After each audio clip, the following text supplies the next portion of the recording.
qui me passionne le plus dans ce métier-là, c'est que vraiment, on va dire, je suis capitaine du bateau. Je suis libre de mettre mes cages où je veux. Puis d'un jour à l'autre, tu ne sais jamais qu'est-ce qui t'attend. Fait que quand tu frappes une bonne journée, tu es super content. Quand tu frappes une mauvaise journée, là, c'est sûr que tu es moins heureux, mais tu forces plus pour déplacer des cages, puis essayer de trouver des bons spots. Avant, je travaillais en ville. J'étais mécanicien en ville, puis je voulais revenir en région, tout ça. Puis j'avais déjà fait la pêche anciennement avec mon père. Pour exercer ce métier-là, c'est sûr qu'il faut que tu es au niveau de la météo. Il faut que tu es connaissant un peu. Les vents, tout ça qui affectent ta région. Et aussi les courants, il faut que tu es habitué avec les courants. Physiquement, il faut que tu es en forme physiquement. Puis c'est environ de 3h30 environ à 9h30, 10h le matin. Là. Pour être capitaine d'un bateau, sur un bateau d'eau-mort comme le mien, premièrement, le cours qu'il exige, c'est conducteur de petits bâtiments.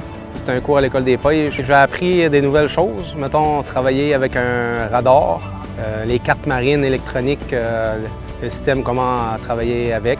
La qualité du programme, moi, je trouve ça super. Les installations qu'ils ont, comme au niveau de l'école des pêches, le simulateur, c'est vraiment trippant.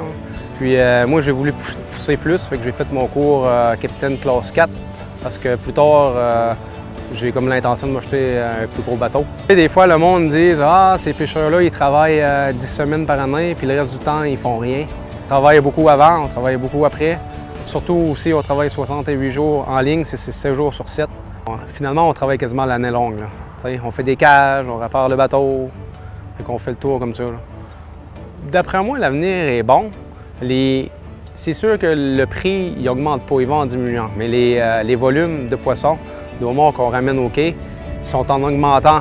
Quelqu'un qui voudrait devenir pêcheur s'il n'a jamais pêché de sa vie, moi, ce que je dirais à un jeune, c'est de s'embarquer sur un bateau, puis en partant de voir s'il aime ça. Puis s'il y a le pied marin et qu'il aime ça, bien, je dirais fonce.